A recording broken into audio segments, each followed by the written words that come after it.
Worst one I probably had is I was getting ready to take a cross, and just before the winger's taken the cross, the striker's taken the straps off my gloves. So straight away I looked down, put the straps back on, and then before I know it, the cross is already in the box. And I thought, yeah, that's quite a clever one. Away game, and a witch doctor cast a spell on the pitch, on an area of the 18-yard box, and he's like, I don't. Hello, my name is Tom. Welcome to the first episode of the podcast. I'm interviewing Max Harris, number 22, Cheltenham goalkeeper. So Max, explain how you got from growing up in Gloucester to where you are now. I had a child at a few clubs when I was young. So I went to Bristol City for a bit, West Brom for a bit. And then nothing really came of them, was there for a year or two. And then we're just playing local football really. And then got picked up by Hereford when I was about 14 years of age. Worked my way through the systems there. Luckily they went into administration, so they were playing like lower in the non-league. And I got my chance there. I think I was probably last year in school when I was involved in the first team. Played my debut at 17 and then had a bit of interest from there. Had a child at Villa. Was there for a week, didn't get offered anything there, and then had the chance to go to West Brom or Oxford. Took it up at Oxford. That went really well. And then was there for 2.5 years. Got released just in the COVID situation, and then signed for Cheltenham, and then not looked back from there since. So have you always played in goal? Yeah, pretty much. Seriously, I played outfield for my school, of my local side, till I was about 14 or 15. But just like for a bit of fitness and a bit of fun, really. I was never going to have a career playing outfield, and was better in goal, really. What's so special about playing in net? Why did you choose to play there? Probably it's a bit of a specialist position, really. Like you can be like a match winner, and everyone looks at you, and then vice versa. You could be the other one. You could cost the game, and everyone looks at you. But just the technical side of it, you stand behind fans, and you get battered by the fans. But yeah, that's the main. I think that's the main one. Is you could be a match winner. You could earn your side 3 points, or that one save just makes it really. Recently, I've been watching. Have you seen Ben Foster's videos? Yeah, the cycling GK. Yeah, and you don't realise how quick the game moves. As a fan in the stand. I was a fan. I was a Cheltenham fan as a kid growing up, actually, and but then that's the biggest transition, I think, is when you go from under 18s to men's football. The speed of it is phenomenal, especially even training sometimes quicker than games, because training they make the pitches a bit smaller. And the speed of the ball and the speed of the movement is frightening, really. Seeing interviews, what do they mean by work hard in training? How can you separate yourself from others by working hard in training? So a lot of the time, a lot of managers will say you get out what you put in. So if you have a sloppy week in training, or your attitude isn't great, or you don't apply yourself right, then it will show on a Saturday. So it's all about doing the right things in your build up, and then your performances should show from there. Very few people get far if they sack train enough, or they're poor in training and just switch on for games. There's not many players I've known that can do that. So that's what they mean by applying yourself right every day, and then hopefully you get the rewards from it after. Is there a certain motivation you have every day to get up and go to training? For me, no. As us, you say it's the best job in the world. There's so many people that love to be in the shoes you're in. So you just take every day, and you should enjoy going into training. You're getting paid to kick a football around or dive around, or so really for me, there's not much jobs better than that, really. So in terms of getting motivated, I got to wake up and force myself out of bed to play football. If you've got to do that, then you're in the wrong game. Cheltenham fan when you were younger? Well, still. Yes. Yeah. Did you watch games as a child? Yeah, so Cheltenham was my probably closest league side. So me and my dad used to go up there. We were season goals for a few years. So probably since I was about 8 or 9, and then was following for about 5-6 years. And then as school got a bit more intense, and then my football got a bit more serious, then something had to go. And watching Cheltenham every Saturday had to go, really, because I was playing those days, and then was trying to fit in time for schoolwork still as well. I've seen you went to uni. How did you balance? How did you balance football? I'm still there now. So I'm in my second year now, so I'm doing a part-time course. So I'm in maybe 2 or 3 afternoons a week. So I train in the morning and then try and do my studies in the afternoon. So it's good now because of COVID. So all your learning's on online now, which is brilliant for me. There's a few lectures I'll miss, but I'll just catch up on the online lectures. Do they understand what you? Well, they obviously understand what you do, but do they appreciate it? Yeah, I think so, because a lot of the staff have played themselves, and a lot of people will tell you that football's not a guaranteed career. Like as a goalkeeper, you might get to play to your late 30s if you're lucky, have a long career in the game, and even so, it's a long time between 38, 39, and before you got to retire. So you're trying to make plan Bs as early as you can and having the right tools in your box for because my career can end tomorrow with an injury. I could get released at the end of the season. Or I might get lucky and have a 20-year career. But even so, even if you do have a 20-year career, you've got to think about what you're going to do after. Because you can't sit alone for 30 years. So that was the main thing of that. I think they understand, knowing that football's not a safe career then. How they train really hard before the game. And yeah, I'm surprised more players don't get injured in training. I think because you're in every day, and I'm not sure what the outfield warm-up's like. I have never done one myself, but especially like a goalkeeper warm-up, it's just for goalkeepers, it's just about trying to get you right in. Just essentially, a lot of people don't fixate on the warm-ups too much, because a lot of people can get so worked up about the warm-ups. If you have a bad warm-up, it doesn't mean they're going to have a bad game. So it's just about like refreshing your mind, because you're doing it every day, day out. Then it doesn't feel as intense, because you're so used to training days being so highly intense and so hard that a warm-up's just, for players, it's not as hard as what it looks then. Did you go to away games at all? Anyway. What, when I was supporting Cheltenham? Yeah. I'd only do the close ones. So I think me and my dad did about 8 or 9 in total, I think. So one's at about an hour and a half away.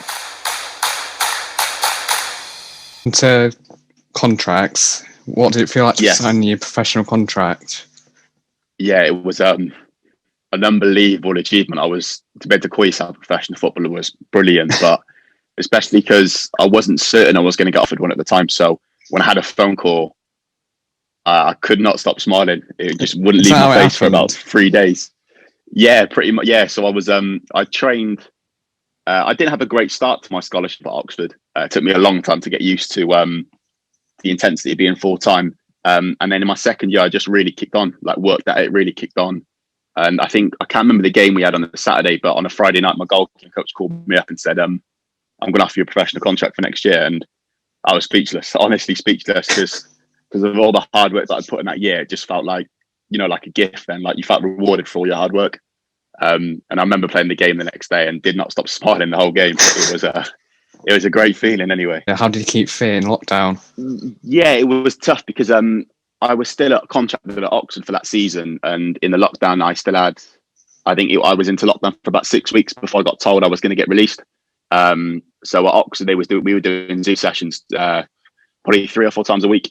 So they would set like different running sessions for the outfielders, and then different gym sessions we'd log on to and just do home gym sessions at home.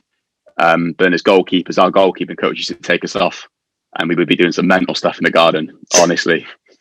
Diving around without any footballs, or I had some neighbours like looking in my garden thinking, what the hell is he doing? But it was just a good way of just checking in and just making sure you're okay mentally. You see your teammates still. And then once I got released, my old goalkeeping coach at Harris got in contact with me. And I drive to Swindon, which is about an hour from my house, and we do sessions with him. So just purely goalkeeping sessions, just trying to get me ready for any trials that come in my way. And then I stayed down with him for a few nights, and did like a bit of like a boot camp session, which I needed. Yeah. So yeah, keeping fit wasn't a problem. And when you got released from Oxford, did they say to you, "Oh, these are the options that you can have after," or did they just cut you off? No, so they give me a call, and they because prior to it, my goalkeeping coach let me know. He said, "I want to keep you here, but just try and make contacts just in case." So when he told me that, I had a brief sort of understanding before. So I was speaking to other clubs, trying to get like different people under my radar, potential offers I had. And then when I had the call that it was going to be a no, I was going to get released, then they made a highlights reel of me. They sent them off to a few clubs. and they're still there for references and stuff. So they were quite good with it, really, Oxford. But my goalkeeping coach is brilliant. He was on the phone to a lot of other clubs trying to get me sorted somewhere else, which was brilliant of him. You get told to ignore the fans if anything bad happens. Now it's been okay because you're not getting abuse from fans. But we don't really get told. You just sort of, when you're young, you just get used to it. Like the more games you play, the more it doesn't affect you. And then you just focus on the game. So obviously when I first played it, it affected me a little bit because playing non-league, you can hear individual people, what they're saying and who's saying it. Whereas when I made my debut for Hereford, in the crowd behind me, because it was all home fans, there's about 1,000 of them there. So it's all like murmur and you can't put a face to what they're saying. So that wasn't too bad, but non-league's horrible because you can see the bloke and you can hear exactly what he's saying.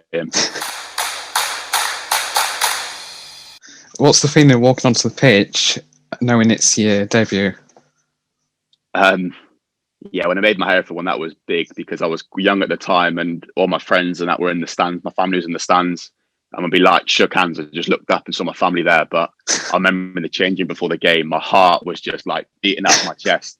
I had such a bad warm-up because I was so nervous, and the game went okay. It didn't go too bad. So, but yeah, the feeling to make your debut is, unbelievable. It really is good. So you went from Hereford to Oxford? Yes. How long did you have for Oxford?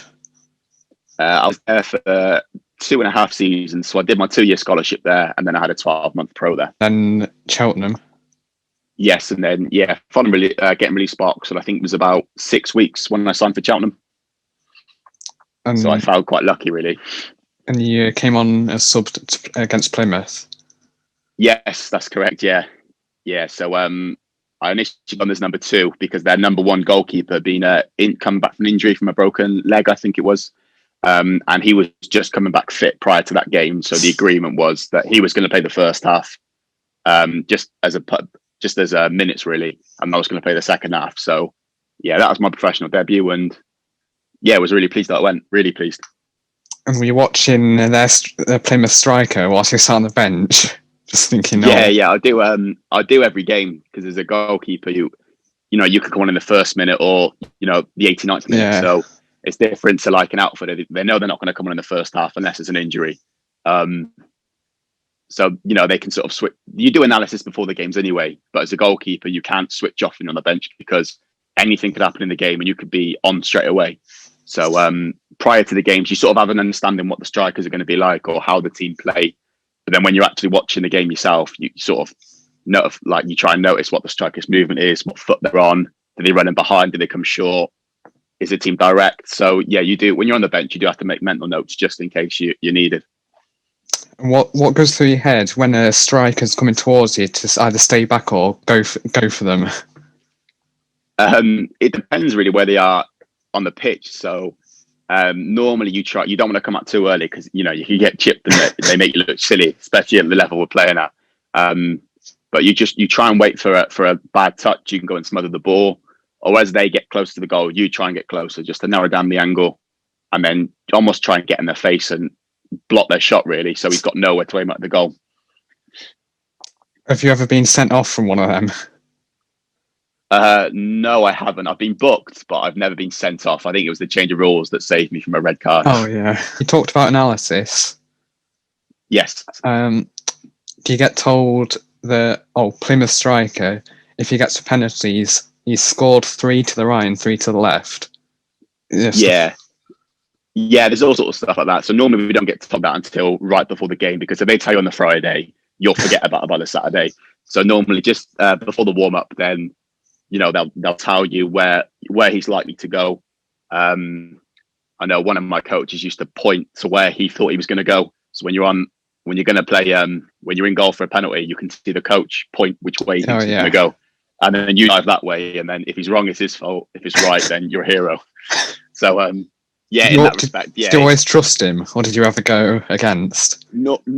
Sometimes, normally I do trust him unless I'm certain that he's going to go the other way. But if he tells you to go that way and you dive the other way and the striker goes the way he told you to, then you're going to get had enough from the manager.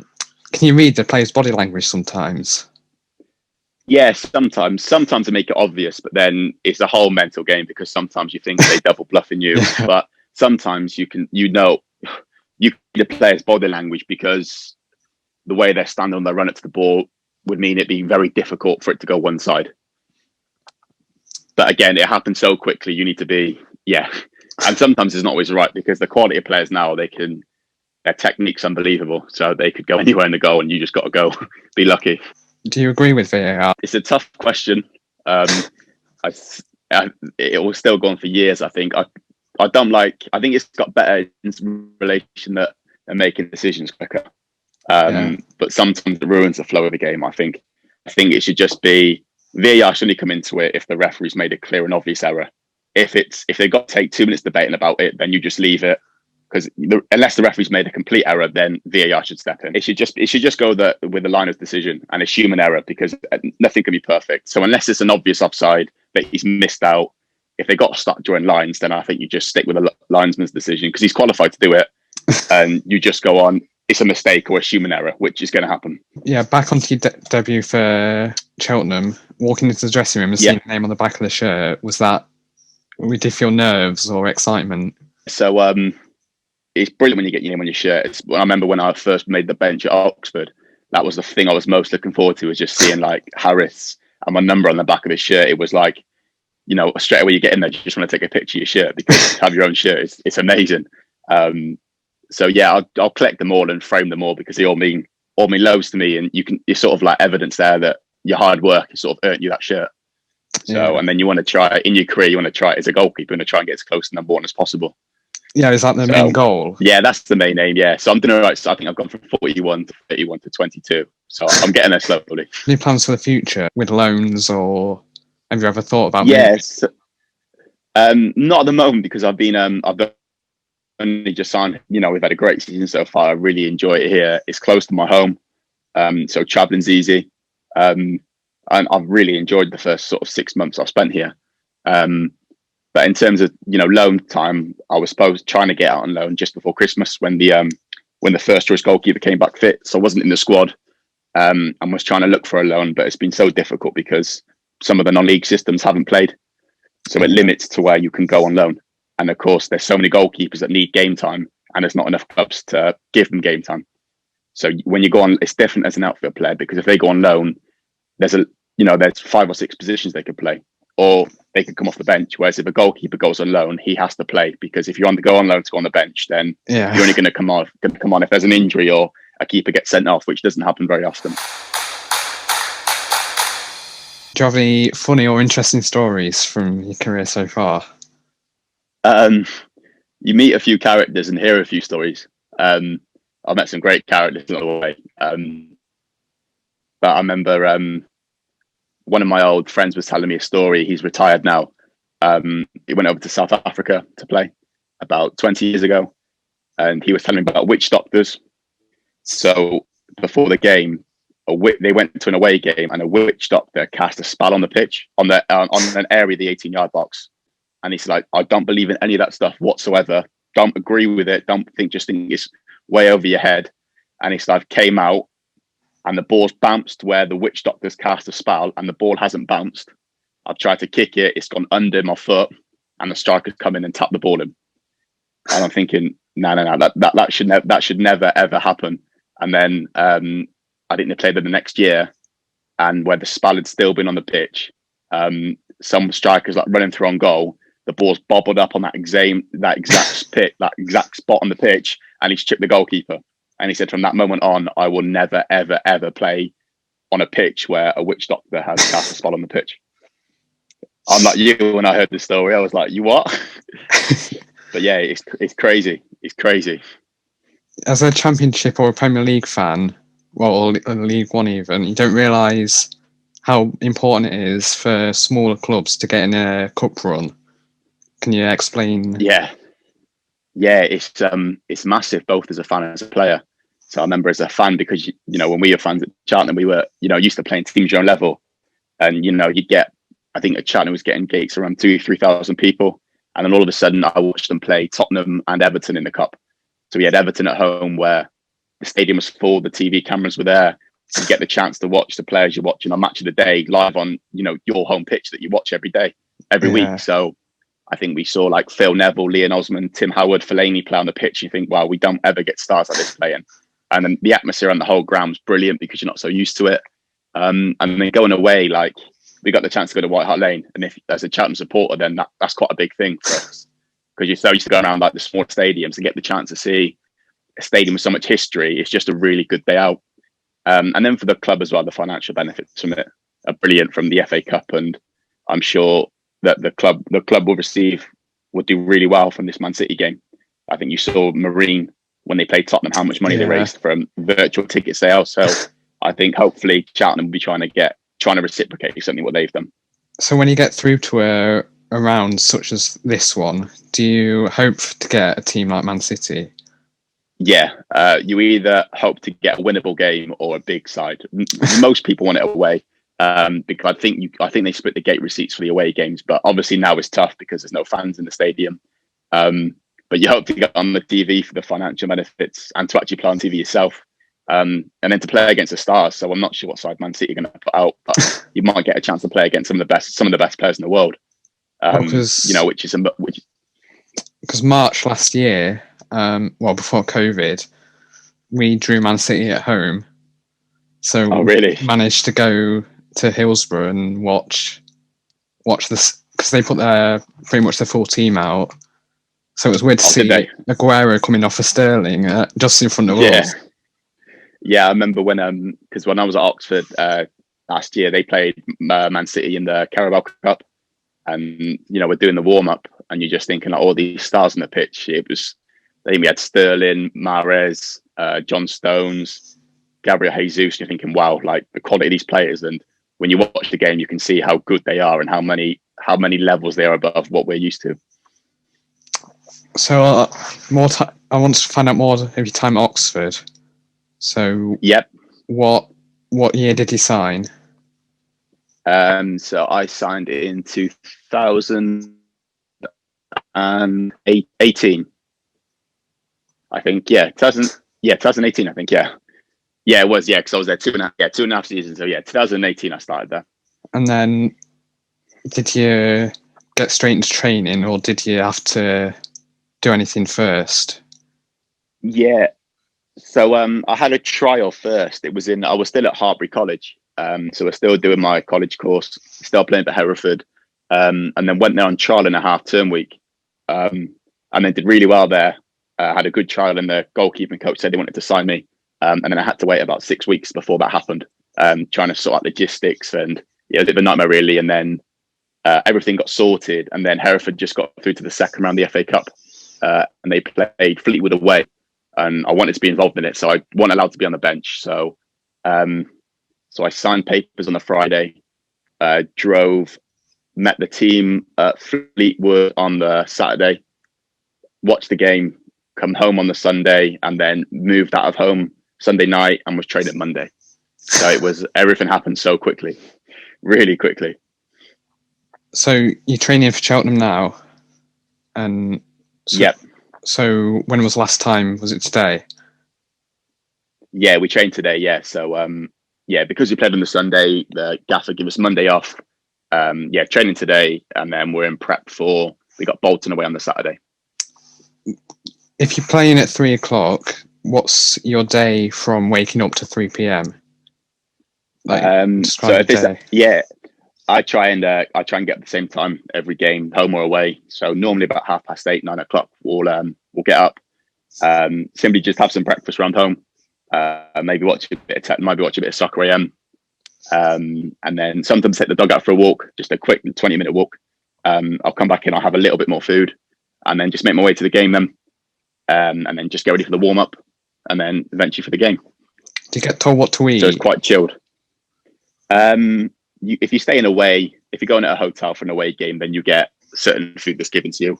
But I try and keep the same food every pre-match. Just try and keep things the same each week. How did Cheltenham come about? It was so I got so when I got released from Oxford, I was training with my old coach from Hereford, and he said that he'd give the goalkeeping coach a call, and then so he called him up for me. My Oxford goalkeeping coach knew him, so he called him up to me, my old manager knew the Cheltenham goalkeeping coach. He called him up for me. An ex-goalkeeper I was at Oxford knew the goalkeeping coach at Cheltenham, so he called him up for me as well. So I had about six people call the goalkeeping coach at Cheltenham. And then I eventually called him, and then he invited me to train for a Cheltenham pre-season.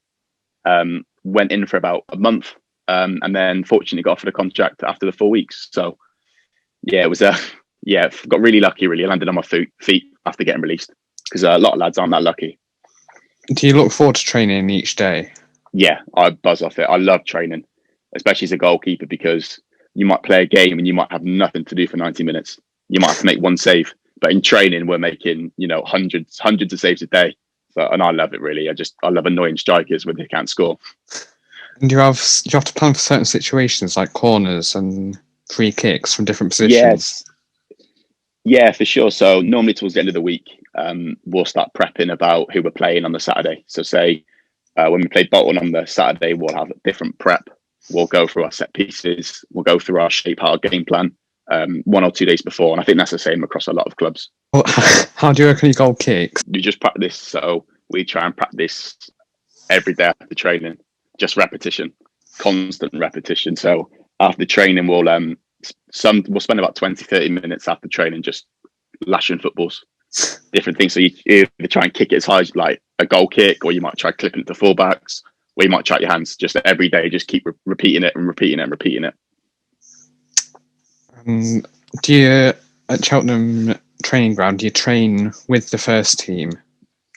Yeah. So we're in with the first team every day. So yeah, normally Monday, Tuesday, Thursday, Friday we're in. And are they training on the same pitch, or are you in a separate part? Yeah, so the goalkeepers have their own little bit. So we'll do our own stuff for about 30-40 minutes. And then we'll get a call then when need is over. Might be a shoot. And then the goalkeepers will come over then. And normally they'll finish off the session with the outfielders. Sometimes as goalkeeper, when you see the ball leave a player's foot, you think, oh, that's going in. Yeah, sometimes you know straight away. Sometimes shots are unsavable, and sometimes you dive just for the sake of it, but sometimes you just, what a shot. Sometimes you do know straight away they hit it so sweet, and sometimes you get curve on the ball, bend on the ball, or move the ball in the air, and you think, wow, I'm just going to admire the shot. When you stood behind a goal, you don't realise different ways they can hit the ball. No, especially these new footballs now, and the quality of some of these players. They can not only like curl it, but a lot of people can move the ball in there. And as a goalkeeper, it's a nightmare, because sometimes the ball picks up pace or slows down, and as a goalkeeper, it's horrible. Absolutely horrible. Whether to catch, whether to parry. If the pitch is wet, then where's it going to go? Where are you going to parry it? So many of these thoughts come through your head, and some of these lads kick it at such speed that your thought process needs to be really quick to make a good decision. And how long do your gloves last? In the typical few months? Normally I go through about 2 pairs a month normally. But it depends how often you're playing games, how often you're training. But I average about 2 pairs a month, yeah. And the same, I suppose, with boots, you don't probably need boots much. No, not as much, So I'll probably go through normally just about I normally average about 2 or 3 pairs a season, and that's including. So I'll normally go through 2 pairs of studs a season, because you wear them more often. So I'll have a training pair and a game pair. And then I'll have one pair of molds, and that's just to last me through the summer, which doesn't last too long in terms of the pitches being soft and hard. Is that the same as gloves? So you have different pairs for training and games? Yeah, I do personally, because especially in this weather now where the training pitches are really muddy, then your gloves get really muddy, and when you wash them, they get really heavy. So I'll have normally I have a clean pair for a game, and then I'll have a training pair as well. But I know some goalkeepers are very superstitious of how they use those. Yeah. Can you see how at different grounds there's different widths of pitches or lengths? Yeah, you notice when you play on it, and I know some coaches have been before they even go out for the warm up. So they know what the dimensions are, if the pitch is big, if it's small. But then if you've been at the same league for a few years, you know roughly what pitch is big and what pitch is small. There's a EFL football and a Premier League football. Have you tried both of them this season? Yeah, so we train with the league footballs, and then I think we played Wolves in a pre-season friendly. Played with the Premier League footballs, and the difference is ridiculous how different the footballs are. What do you mean by that? Just I'm not used to Premier League footballs because we don't train them every day, but I found them really heavy. I think the EFL footballs move a lot more because they're a bit lighter, so they move in the air a little bit more. But because we're so used to the EFL footballs, then you don't really you get used to it. But yeah, I wasn't a fan of the Premier League football, so I like to say that's an excuse why I'm not in a Premier League club. But respect the pitch before a game. Do you sometimes see that running up goal kick, you have to run a bit slower to allow for anything? Yes, sometimes. Yeah, it depends on the grass length. So when you kick, you want the grass a little bit longer, normally because your foot plants a bit easier, so your planted foot's not going to slip. But then sometimes you go to grounds and the goal mouth's really bad. So you say to defenders, listen, any back passes, don't put it in the goal mouth because it might bar a ball. So you say back passes, I want them on the green outside of the goal mouth, just to cover yourself, really. And are you a vocal goalkeeper? Some are really loud. Yeah, I try to be, because some of the goalkeepers I used to look up to when I was still playing, when I watched them train, they were really loud in training, and I tried to sort of take that into my game. But I need to improve it because I think I've maybe talk a little bit too much. I think I commentate rather than be concise with my information. Yeah. So I've watched the goalkeepers that have just retired that I've known, and when they talk, everybody listens because of how concise their information is. Yeah. Whereas I think sometimes I might commentate a little bit too much, and then it doesn't go into defenders' ears because I'm talking too much. It's too much information for them to process. So I need to work on just shortening it down a little bit. Yeah, because ultimately you can see the whole game from where you are. And the captain just sees their part. Yeah, so I think the goalkeeping, especially when we play small-sided games, our goalkeeping coach told me the better you talk, the less you have to do. So if you don't talk, you can stop a shot, you can stop a cross, you can create a block just by talking. And if you can do that just by talking and then make your life so much easier, then, do it. Does it annoy you when players mark you on the corner? Yeah. You have to sort of deal with them as well.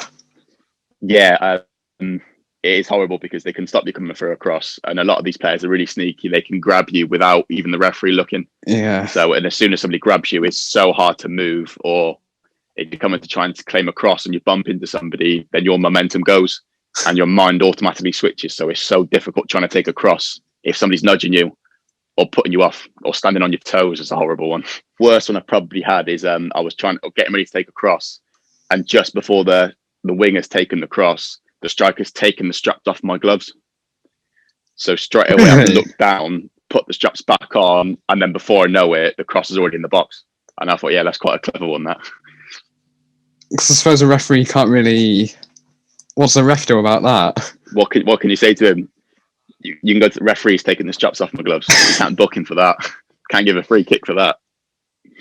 If someone is grabbing you and you think, oh, can you shout at the ref? Yeah, if it happens straight away, probably goalkeepers are told just to scream at the referee, because if you scream at the referee, straight away the referee looks at you for the next corner. And then any time he sees someone grabbing your shirt, then, to be fair, goalkeepers are protected quite a lot. So quite often they do give free kicks, but now players are really sneaky. They'll put their arms behind their backs and just tuck your shirt in a little bit. So they're sneaky how they do it. But yeah, if you get any contact, you scream as loud at the referee as you can.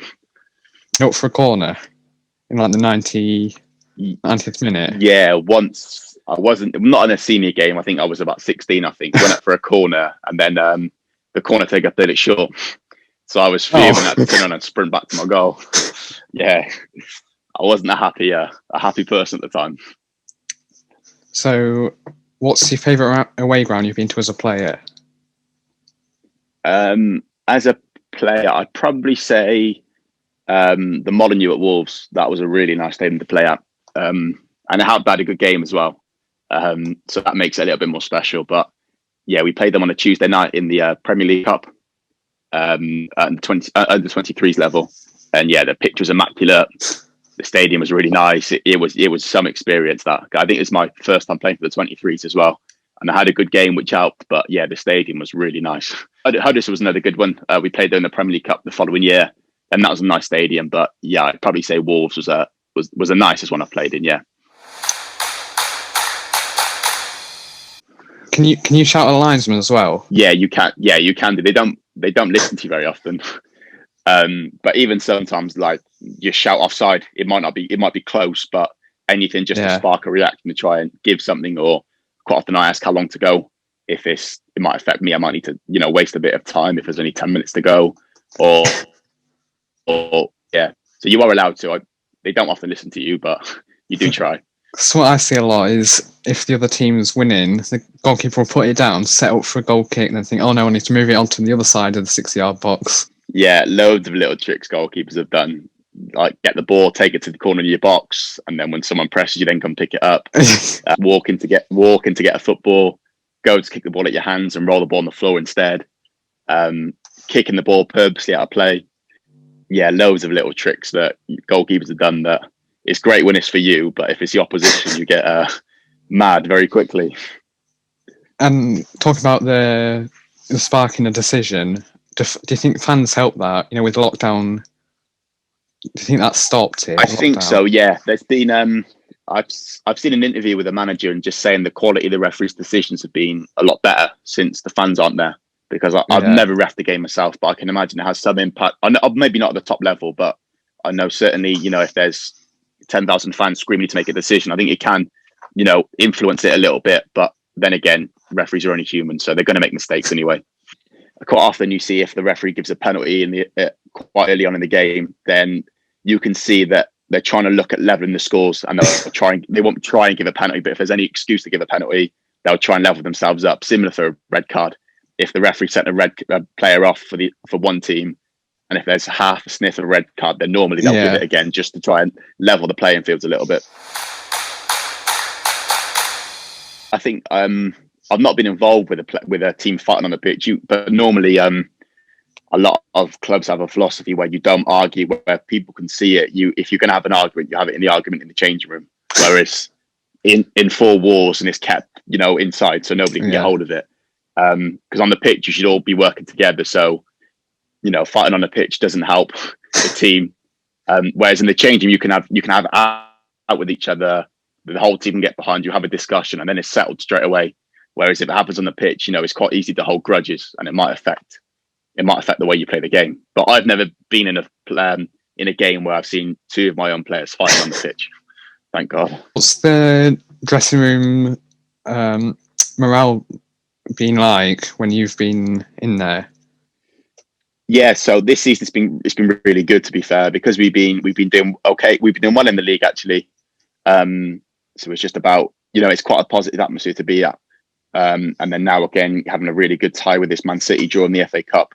Morale, everyone's bouncing around, buzzing around. But you got to be good to have a level head. It makes it easy when you got a good run in the changing room, but you got to have a level head, because football can be up there 1 minute and down there the next. So it's really important you have people that don't get too carried away, that don't get too high, but then again, don't get themselves too low. I mean, it must happen. Do you ever see anything on social media about the team, or just have you ignore it? Yeah, some players do. Quite often, as soon as the game finishes, you look around the bus, and I'm the same. Everyone's on their phones, either messaging people or receiving the messages, or trying to scroll through, Twitters or Instagrams. But at that level, we get a bit of social media coverage, but not too much. Whereas at the Premier League, I'm not sure what those boys do, but I can imagine there's a lot of people that are commenting on them after a game. Yeah, how some of them do it, I have no idea. Especially if the goalkeeper's made a howler, I couldn't imagine what it would be like on your social media. Yeah, because there's no way you just can't ignore it. Yeah, either I know some lads have either keep their camps private and just have close family and friends, or they're not on it at all. Because I think the Arsenal goalkeeper recently deleted his Twitter after a game. Because the amount of abuse he was getting from them, which no one likes to see. But then again, if you're going to subscribe to it, that might be part of the price you have to pay for it. It's great when it goes well, but when it doesn't go so well, it's tough. On a typical home and away day, as a match day, let's say away, how many goalkeepers would they take? So normally at Cheltenham, we just take the 2 in the squad. So unless it's a close away game, they might take 3. But normally it's just the two that are involved in the squad. Yeah, because I would just think if first choice will get injured or something like that, second will go in, then you wouldn't have a sub, would you? Yeah, no, some goalkeeper, I think the higher up you go, they'll take a warm up goalkeeper just in case. But normally at this level, you only normally see 2 goalkeepers and the goalkeeping coach. Very rarely will you see a team bring out 3 goalkeepers. Very rarely, unless they're at home and they've got a youth lad that's going to come and do the warm up. Yeah, I've seen that a few times at Hillsborough. Yeah, I used to do it at Oxford. I used to go out and do the warm ups, and just to be involved really, and just the atmosphere being in a stadium with fans. And I was lucky enough to do one against Man City, which was great experience.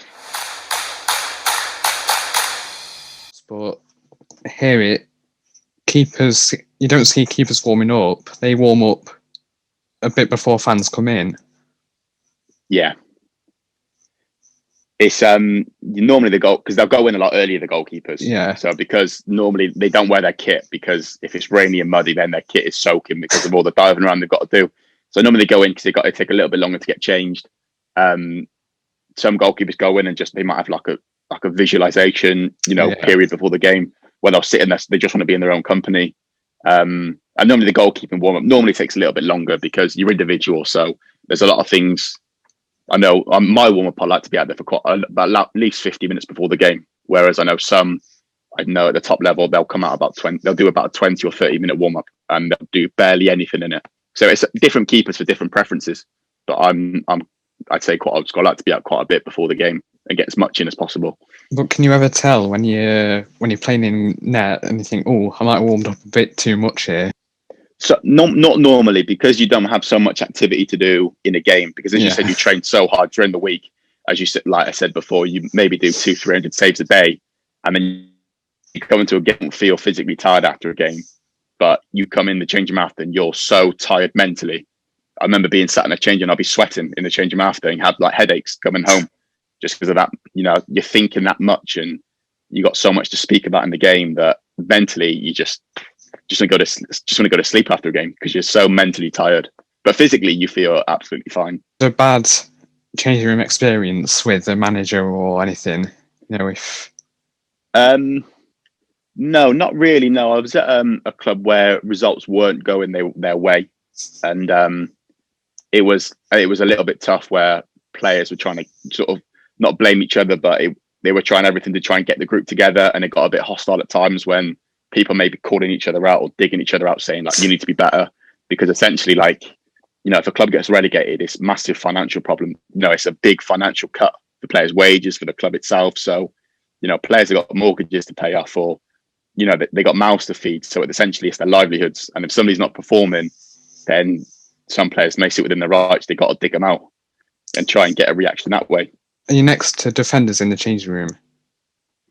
Normally, yeah. Some changes will put we'll put it up so the numbers are in order, so from lowest to highest. But some will do it where it's the number one goalkeeper, then left back, centre back, right back, left midfield, midfielders, right midfield, strikers. So it varies depending on the club or what they normally do. But the two I've been at is being positioned, so goalkeepers, defenders, midfielders, strikers, subs. And as a second goalkeeper, I always think, it must be really boring to sit on the bench just when you can see you can play, but you can't. Yeah, it's frustrating because sometimes you want to go out and play, you want to try and earn your trade a little bit more, and because you're not going to come on unless there's an injury or a sending off.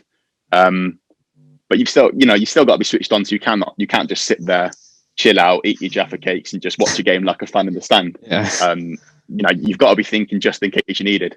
And you can afford, because when you come on, normally when the goalkeeper comes on, they've got to go into action straight away. So they can't afford 5 to 10 minutes of building up to it. They got to be ready to be, ready to perform straight away. I suppose if a goalkeeper comes on, it could be a penalty quite often. Yeah, it could be a penalty, it could be a free kick, it could be a corner, could even be a goal kick. Yeah. And even you want to make sure you nail straight away, because if you go on and take a goal kick and you fluff it, then straight away you're in a negative mindset for the rest of your period. So you want to make sure when you go on, you're 100% ready to perform. Is there a certain player you aim for at goal kick? Like a tall, strong player? Yeah. Sometimes, yeah. So normally, if you've got a target man at the front, you'll try and aim for him, or you'll try and target the opposition. So if they've got a small fullback, you'll try and kick on him, or keep it away from a big centre back. Yeah. Or some might just want you to hit an area. Just hit it. I was at a club where they wanted you to kick it as close to the touchline as possible, because if a defender heads it, it's going to go out for a throw-in. If you overkick it, then it's their throw-in, but at the other end of the pitch. So it varies depending on the manager's style. Does the noise of fans reflect onto the players? Yes, yeah, it does. Fans can make a massive difference in the momentum of the games. So if you're doing well and the fans are really loud, then it's hard to stop doing well. But then if you're not doing so well and the fans are on your back, then it's really hard to reverse it and start doing well again. Especially if you're away from home, it's really hard when you got 10,000 home fans like cheering on their team. As an away team, it's really hard to try and shift that momentum. But I find anyway. Yeah, can't you just pretend that the home fans are supporting you? Sometimes, yeah, but it's not that easy when you make a bad pass and everyone's screaming well done at you. Have you ever made any bad decisions that you think, oh, why did I do that, instead of just clearing it? Yeah, so I remember getting booked at Huddersfield. I've tried to come out and sweep, completely mistimed it. The lad's got it before me and I've just taken him out. I thought I've got to, otherwise I look silly anyway, but I've got to do something, otherwise he's going to tap in and score. So then I look back and think, yeah, I made the most of a bad situation, but maybe I should have started a little bit higher, or I shouldn't have even come in the first place. So yeah, you have loads of different moments like that where you look at it and think, yeah, I should have done something different. Or and if you're going for a challenge and the ref blows his whistle, do you ever think, oh God? Yeah, normally, yeah. Because 9 times out of 10 you're the last man and it should be a sending off because it's a goal spin opportunity. But I remember then I was very nervous I was going to get sent off. Yeah.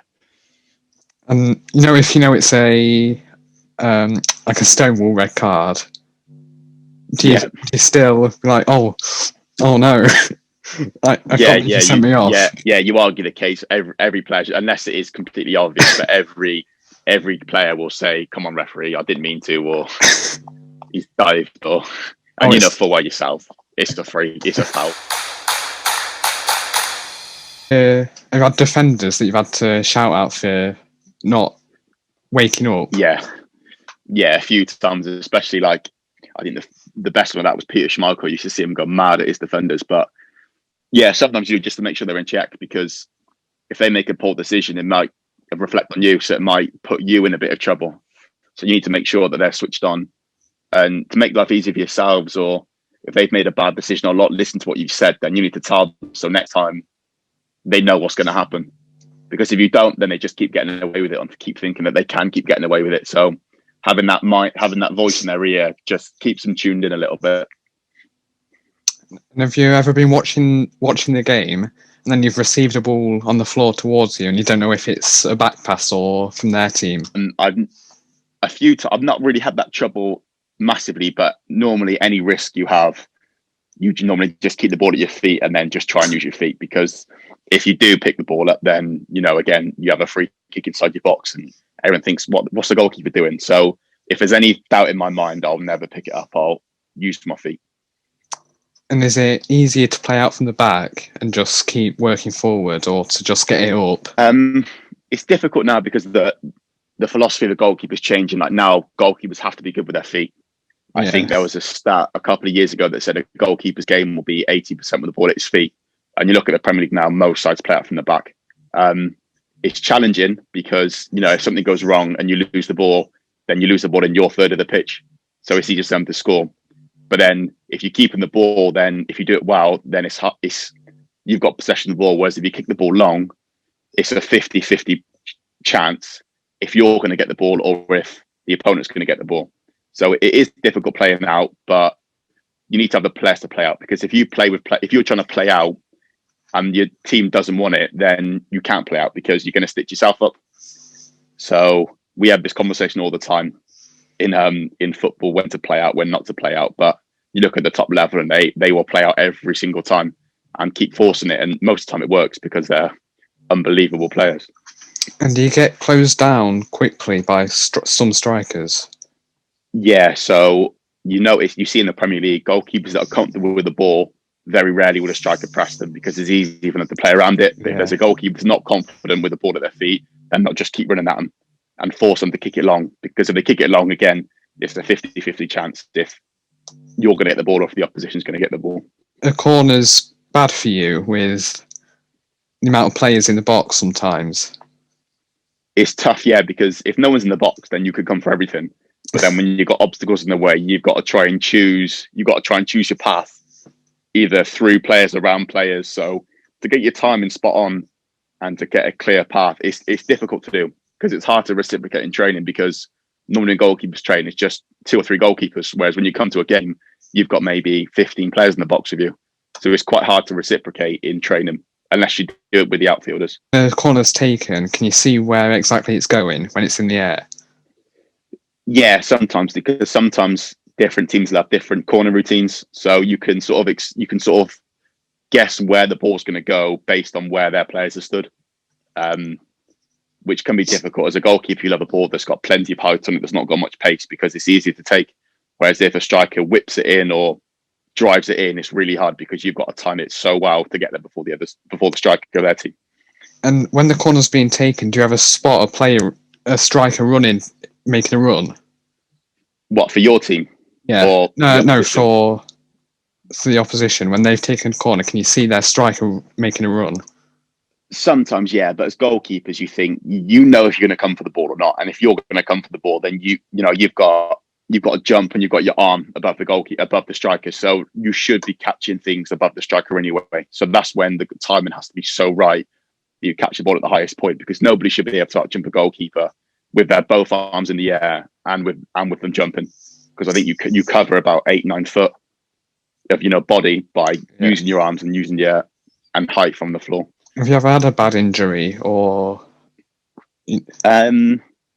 Not while playing. No, touch wood. I've not had nothing serious while playing.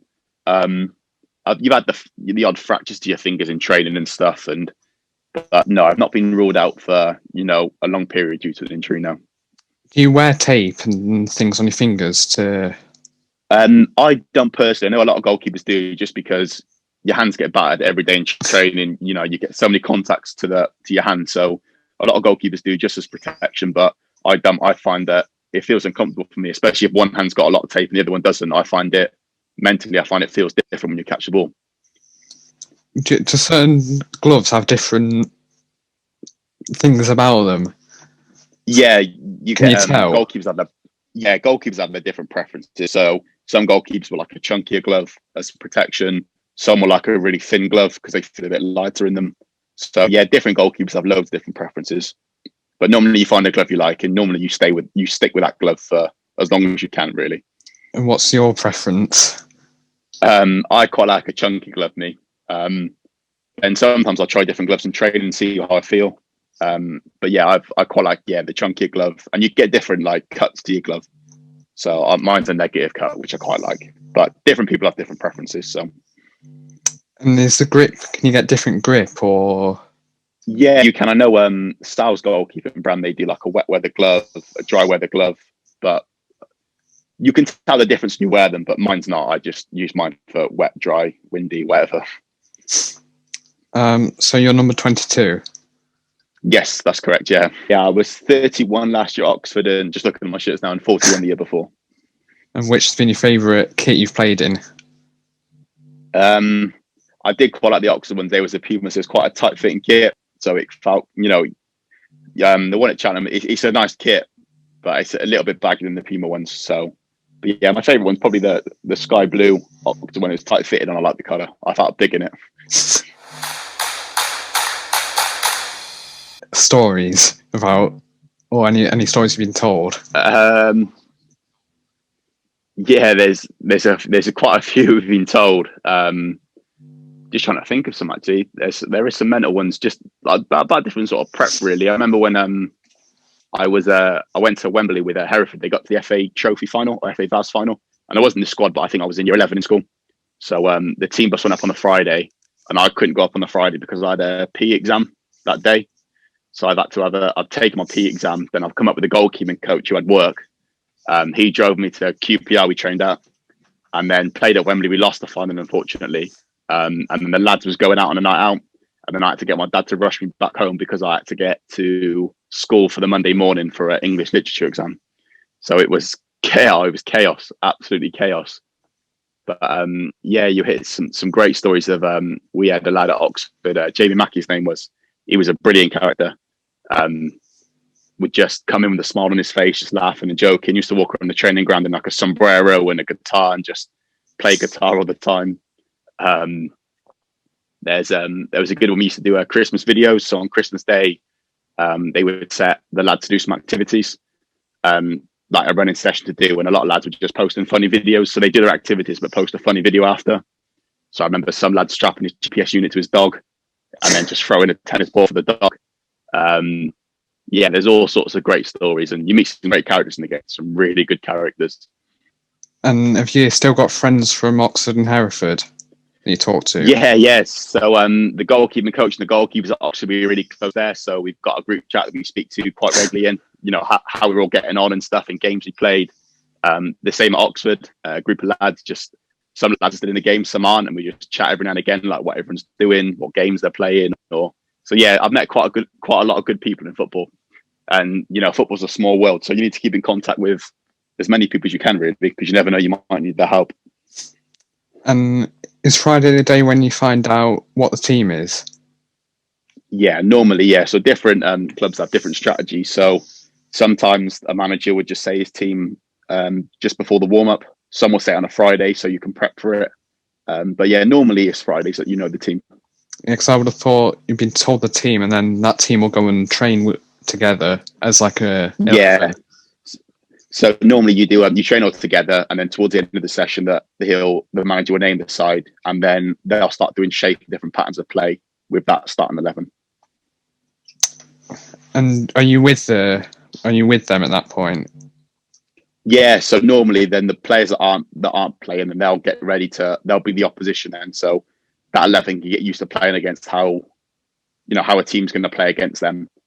So, and even for set pieces, then they'll have different markers, so you know where to stand when you're starting and what the opposition might do with corners or set pieces.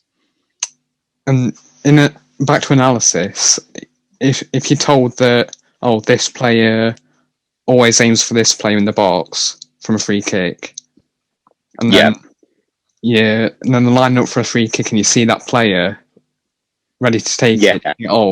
So need to get a couple of players on that other. Yeah, so normally they have their set markers. So normally there'd be like a set piece analysis, and before the game, each player will know what number they've got to mark or what player they've got to mark. Do you find that keepers talk to you at the end of the game, or the opposition keepers? Yeah, quite often. Yeah, so I remember playing against an experienced goalkeeper once, and he come up to me after and sort of give me a few pointers how you played, or the same if you play against like a younger player, you want to try and give them advice because everyone says about the goalkeeping union, you want your mates to do well. So yeah, quite often, goalkeepers will speak to each other after the game. I saw once a goalkeeper telling a penalty taker, I saw that I read your body language and you always go to the right hand side, or something like that. Yeah, I think that was Ben Foster that did that. I saw a clip of that. Yeah, he's which is good really, because then he shows like his professionalism, and you might know the lad anyway that's at the penalty, just to try and improve each other, because you've got to try and look out for. Sometimes you've got to try and look out for your mates in football. And have you ever seen the same player? When you were at Oxford, did you see some of the players that? Yeah. Sometimes you do. Yeah, some of those play against players that you played against before, and you might speak anyway, or you might have played against each other so many times that you sort of develop, you become mates anyway, and you speak to each other after the game, or you keep in contact with them. Yeah. Do you know how long you've got left on your contract? Is that? So I signed 12 months with Cheltenham, so it will end at the end of the season. So then hopefully before 2 months before, we can sit down and discuss if they want to keep me on, or if they're not going to release me. Is that something? So 12 months I've signed for Cheltenham. Have you thought about it yet? Whether you would want to stay or?